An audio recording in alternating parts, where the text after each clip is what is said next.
If you walk into your plant's control room right now, your distributed control system is probably displaying a thermal efficiency of around 85%.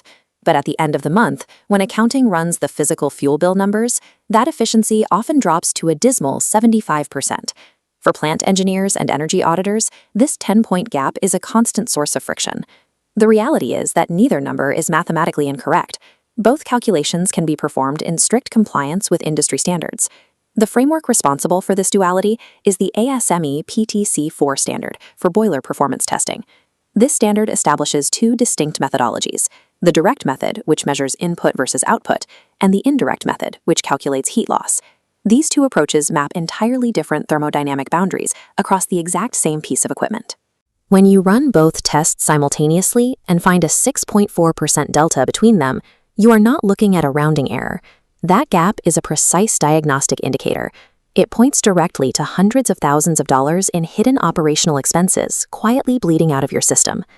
The direct method operates on a strict physical boundary. It relies entirely on what enters and exits the plant, total fuel in versus total useful steam out. To see how this works, we can map a standard industrial boiler producing 10 tons of steam per hour, running on natural gas. We start by calculating our total energy out.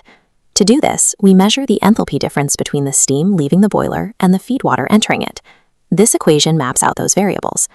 Our system pushes 10,000 kilograms of saturated steam per hour at 10 bar, or 180 degrees Celsius. The enthalpy of that steam is 2,778 kilojoules per kilogram. We subtract the enthalpy of our 100-degree incoming feed water, which is 419 kilojoules per kilogram. Multiplying that delta by our mass flow rate gives us a total useful energy output of 23.59 gigajoules per hour. Next, we calculate our energy in. Our flow meters show we are burning precisely 750 kilograms of natural gas per hour. We must multiply that mass flow by the fuel's higher heating value, 42,000 kilojoules per kilogram, rather than relying on a simple volumetric measurement. This second equation calculates the result.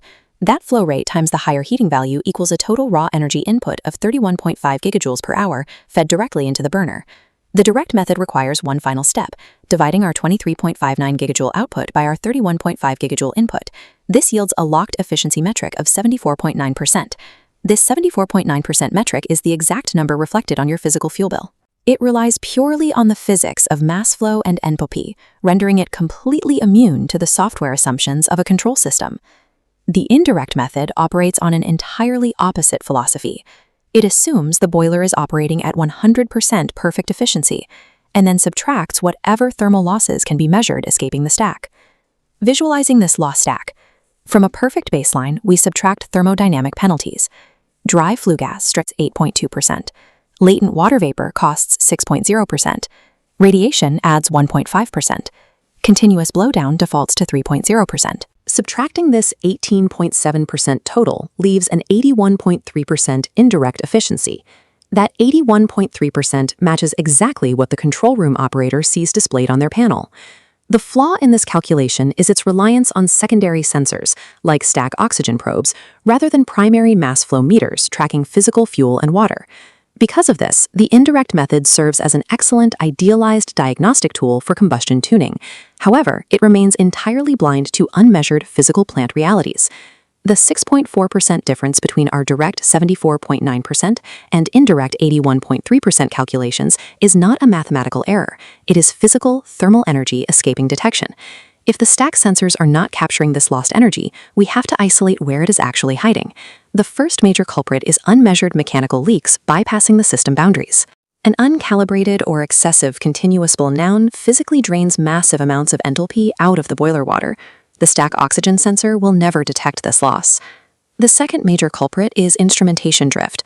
Even a minor calibration error in the primary natural gas flow meter skews the total mass input, throwing off the entire direct calculation.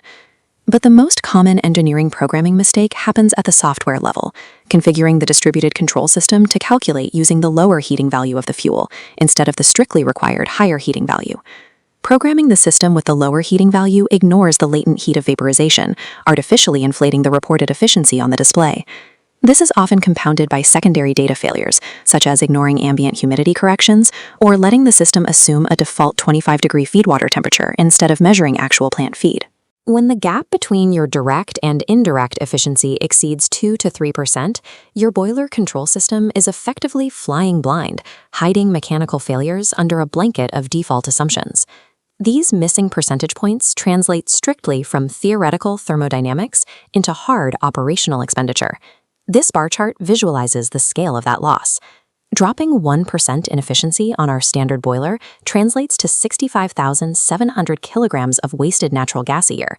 At 50 cents per kilogram, that single percentage point burns $32,850 annually. The most direct engineering fix to reclaim this lost OPEX is tightening the combustion parameters through automated oxygen trim. By reducing excess oxygen levels from 6% down to a highly controlled 2.5%, the dry flue gas loss we measured earlier shrinks significantly.